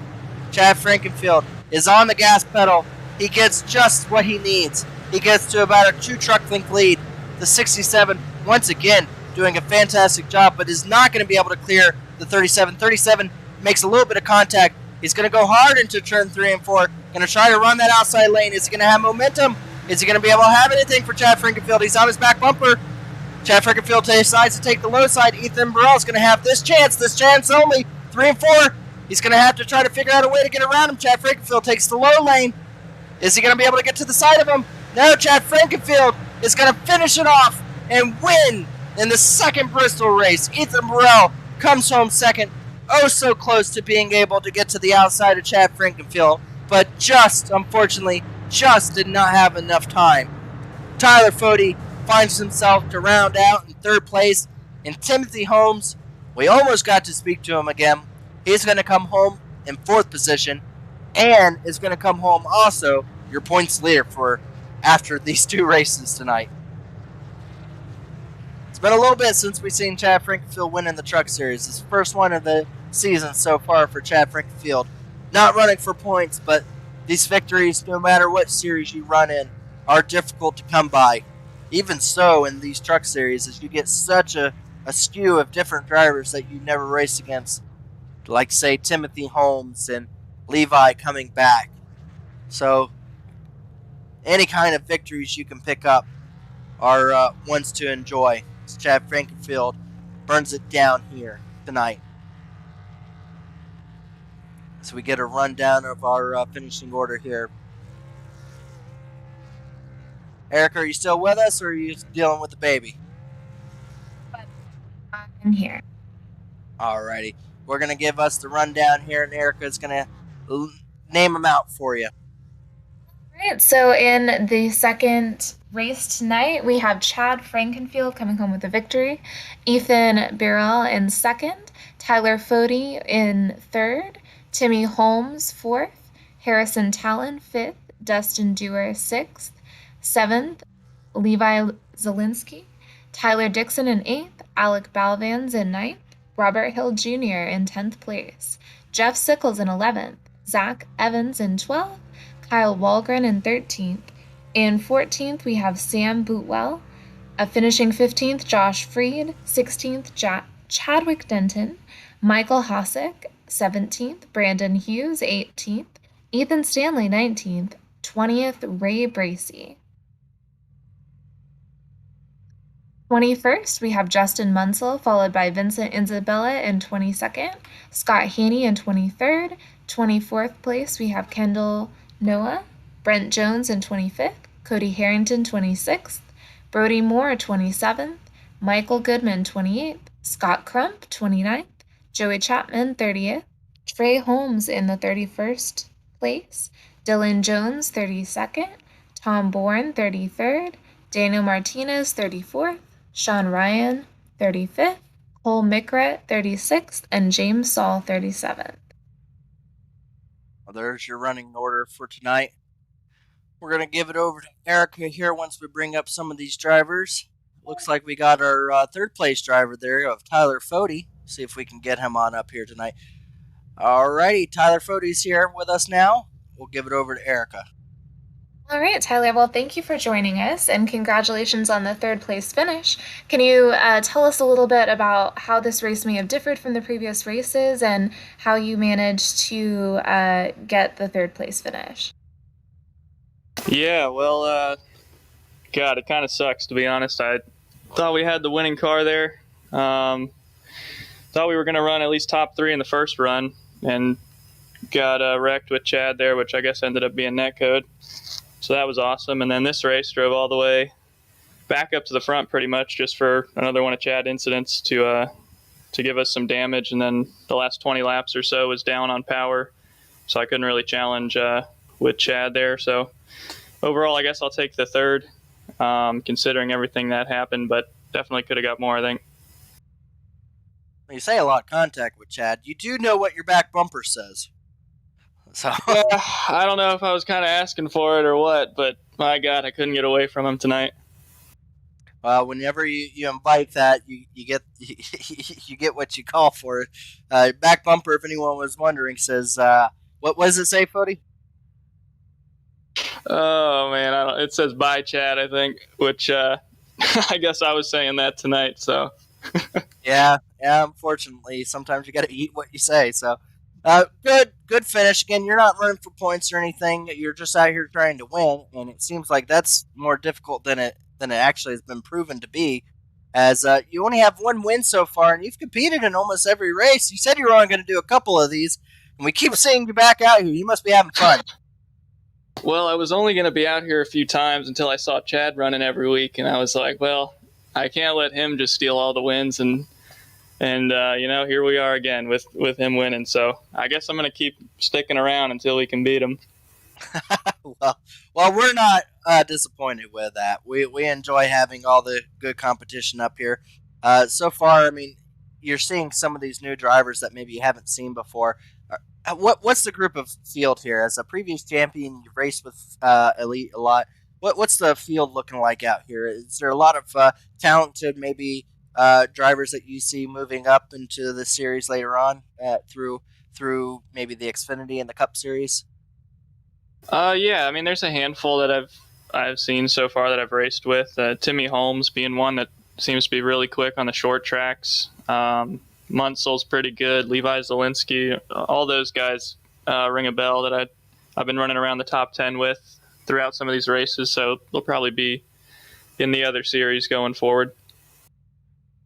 Well, again, congratulations on the third place, even though it's probably not a victory for you in the scheme of things, since victories are all that matter right now. But we do want to go ahead and let you do a shout out, thank all the people that allow you to be out here, as even though it's not first place, it's still something to be proud of just to finish one of these Bristol races.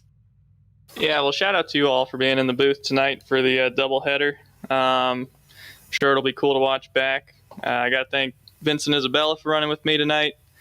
And also shout out to Tyler Dixon and the Dixon Smoked Meats barbecue brand that I get to rep for him. So we'll take this third and go on to the rest of this week. Maybe try and get a win, but we'll definitely be back next Sunday for whatever we got coming up.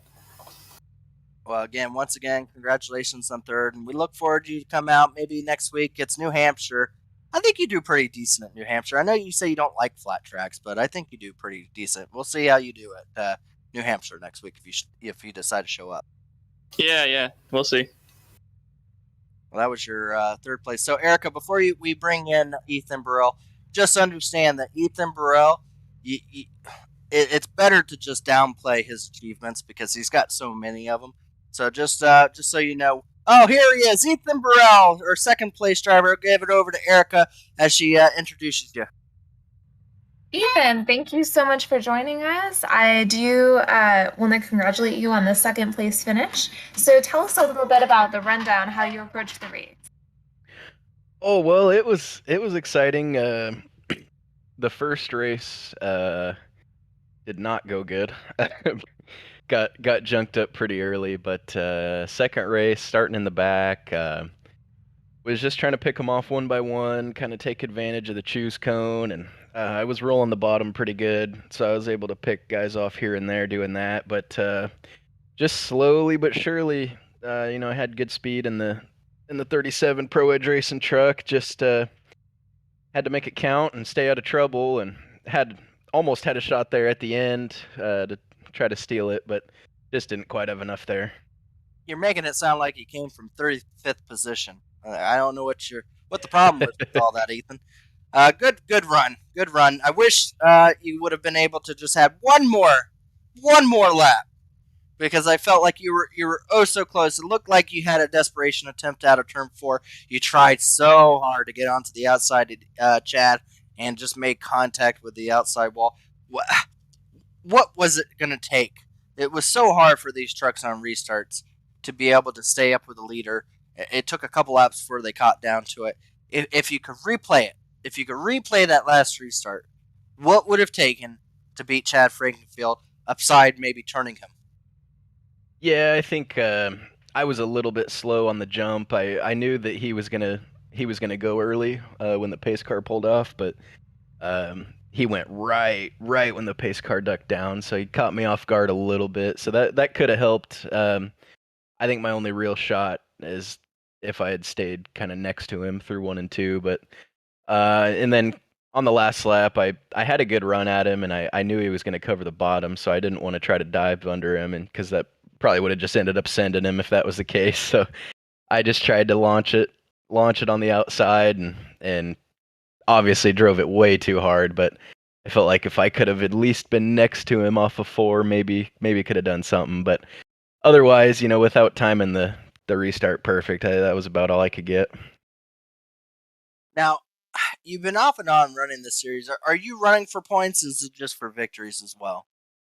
It's just going to be another very, very part-time season. I really want to sign up and be able to run one of these truck seasons full-time, but my work scheduling doesn't usually work out. So I'm going to try my best to get in here as many times as I can this season. And if some things change next season, you'll absolutely see my face in the truck series full-time, hopefully. Well, if you ever come in late, just come hop in and join us at any time, Ethan. It was great to see you out there. Wish we could have gotten one more lap to see a good battle between you and Chad. But ultimately, you still came home second. You still made a lot of passes tonight, and that's always fun to always go back and rewatch and reminisce about how you were able to survive Bristol. At Oh, least for yeah. the second race. The first race, it didn't take long before we saw you out of that one. As car, we took an onboard shot of you taking a little bit of a wheelie going down the back straightaway, but ultimately good finish, Ethan, and hopefully we get to see you a couple more times. It's always fun to see you out there. And next time, don't forget to use the bumper.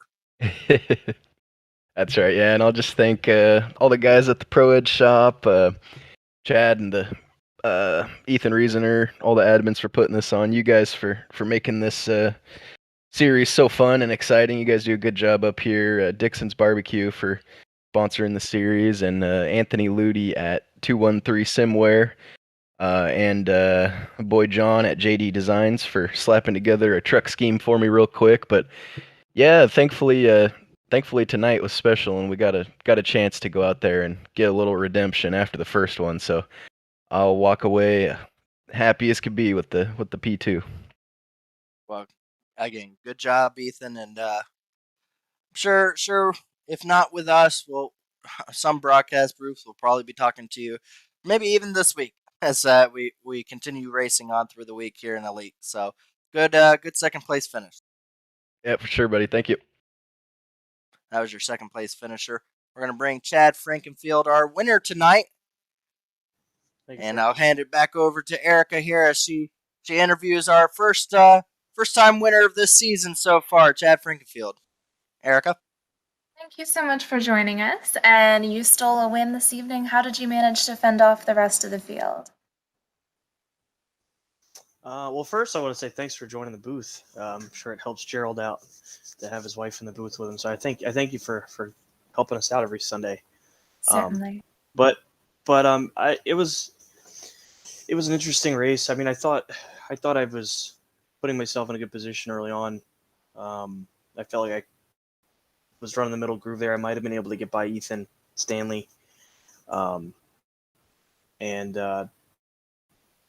I guess there was just a crazy netcode iRacing thing. I watched the replay and it was pretty rough. I feel bad because it took out a lot of good trucks up front. So it's always good to win, but it's always still a little bitter just because I wish I would have had more of the fast trucks up front there at the end. But still had to have a couple good restarts. Still had to fend off Ethan Burrell, Timmy Holmes, and then Fody, his truck was damaged, so I was actually surprised he was even able to do what he did. So, but anytime you can win, it's great. It's the first time that we got a win with kicking the tires on the hood, so I want to thank them for being our partner for the season. Well, again, you came home tonight's winner. You only run these things for the fun of it, but it's been a difficult season. I mean, there's been a lot of different winners, a lot of strong competitors out there. We saw you and Fody make contact in the first race and didn't end so well for you with a ton of damages. But tonight you were able to make a few passes and essentially make the only pass for the lead. What was the difficultness of being able to make some of these passes that some of these drivers were trying to accomplish? Well, you had to put yourself in tough spots. Race one, I was on the outside of Fody, and I felt like I was on his quarter, and I guess it was netcode in that incident as well. But you just have to run so close to each other, especially in the trucks, because your off throttle time is so little. As soon as you're off the gas, you're back on the gas. One where if the Xfinity car or the next gen car will we run here soon, you're going to be off the throttle more because the speed's higher. So and the car doesn't drive as well. So there's more room for error. So you don't have to be on top of where the trucks. I don't think I used the brake the entire second race. So I just was coasting it through the corner. It just makes it tough. And the other thing too is the truck field's so tough. So it just adds on top of that. Well, you had great restarts. You had, which was the key for a lot of it, great restarts. You had great ability to be able to run that bottom lane. So I think that helped through most of the race. So it was good to see lanes at Bristol once again. It was good to see passes being able to make on the low side, at least for restarts purposes and everything like that. But going into it, are you racing the entire season, or is there certain races that you're just picking and choosing? We've seen you in most of them, but then again, we've been to a lot of differing tracks. Next week got New Hampshire. Is this just going to trying to be a thing where you're just going to try spoiler on some of these guys? Well, it's first off, the truck's one of the most fun cars on here to run. So I try to do it as much as possible, but mainly because I don't run official, I don't have time. Really, all I do is our league races. So I try to run these just to get more experience and work. Like for example, a track like Bristol, I struggled to save the right front, and I made a steering ratio change for race 2, and it helped massively. So it's really just about that, and really I'm just trying not to affect the championship at all. Obviously, that's the biggest thing. I don't want to get in anybody's way as far as that's concerned. But I'm really just trying to get wins, run up front, help out my teammates when possible, with tips and things like that, and just have fun. Like I said, the truck is one of the most fun trucks out there. So, but obviously with the memory lanes challenge as well, between me, Vincent, and Fody, there's going to be $100 on the line between us three. Between Charlotte and IRP, so we'll see how the points turn out between those two races and go from there. But yeah, and then the Trace, I'll probably run Martinsville and Watkins Glen, and then I think that's all I'm allowed to run if I know off the top of my head. So, but that's the Chad and game plan. Martinsville. We got stories for that one when we get to it. We've got plenty of Chad Martinsville stories. We look forward to that. Yeah. Yeah, but I think that's why I run these is because I'm trying to get better, and from running Martinsville as much as we do and running it in the trucks, I was able to help myself in the Xfinity and Cup side. So, I'm looking forward to running that, obviously, but yeah, it's just about getting work and just staying sharp and creating momentum through the week. So that's really the biggest thing. Well, you did a great job tonight. Came from 7th place and ended up scoring the victory here tonight. Yeah, like I said, we got New Hampshire next week. Another one of those tracks that is difficult. It's definitely going to be one of those that, with a choose lane, it's going to come into a lot of effect tonight. So, congratulations on first tonight. A lot of tough competitors, as we stated up front. So, good way to be able to round out for the week here and start strong for some of these races and elites coming up. Go ahead and tell us, since you race in all these, what's some of the races coming up for the rest of this schedule for this week, if you have it off the top of your head. Yeah, well, I try to remember the first couple weeks. So obviously we're tomorrow the Xfinity Series, the Mrs. Goodies Grand National Series at Chicagoland, which is usually a really good race. That set's a little loose too, so we'll probably get some multi-group racing. Wednesday, the JohnnyPS.com Cup Series is at Dover. And then Friday, the Indy cars are at Michigan for the US 500. So we have a jam-packed week. And then next Sunday, the trucks are at the Magic Mile, New Hampshire, and we kind of just roll right through. I don't think the trucks are off until, I want to say, Easter. So got a lot of racing left. And I was telling Dixon that the trucks, we only have 5 races left in the regular season. So points will definitely be heating up on that front. So. But again, I want to thank you guys. I want to thank C2 Freight Blig Marketing, Powerhouse Recycling, Dixon Smoke Barbecue, and then obviously Kicking the Tires for sponsoring me in the trucks, Xfinity, Cup, and IndyCar Series, and White Lightning Racing. They've been a cool bunch to run with, and kind of brought some enjoyment to being with a team on here. So Congratulations to the White Lightning Group and Chad Frankenfield for a victory today. Congratulations. Yep, thank you. Well, that was Chad Frankenfield, our tonight's winner for the NASCAR RPG Bristol Duels. We had two of them. Our first race winner was Timmy Holmes. Congratulations for him on our first and fourth place finish. And then congratulations to Chad Frankenfield for our second race winner. Well, we've only got four. I think it's 5 races left. 5 races left in this regular season, and it is coming quick. We will be back here on the 27th. That will be at New Hampshire. We'll be kicking it off around 9 o'clock with the same group here, Erica, David, and I. We all look forward to being able to go to New Hampshire. If there was ever a track that I feel like I'm the best at, it's New Hampshire. So I have a good connection to that track. It leads to a lot of side-by-side and a lot of hard passes. And we'll probably be seeing some contact once again, as we've seen in these truck series. It's hard to race in these truck series. It's hard to be a front runner week in and week out. But here we go to another race weekend where, again, all the points shakes up, and the points are getting tighter and tighter, and the races are coming quicker and quicker. Before we know it will be the end of the regular season. So desperation will be starting to set in for some of these drivers, and every race we get to from here on out, you'll be seeing some of these drivers being more and more desperate to get these finishing positions. So as that goes along, it's all for our enjoyment as we get to watch it. We hope to have you guys back again next week at New Hampshire. Thank you for joining us for both of these races.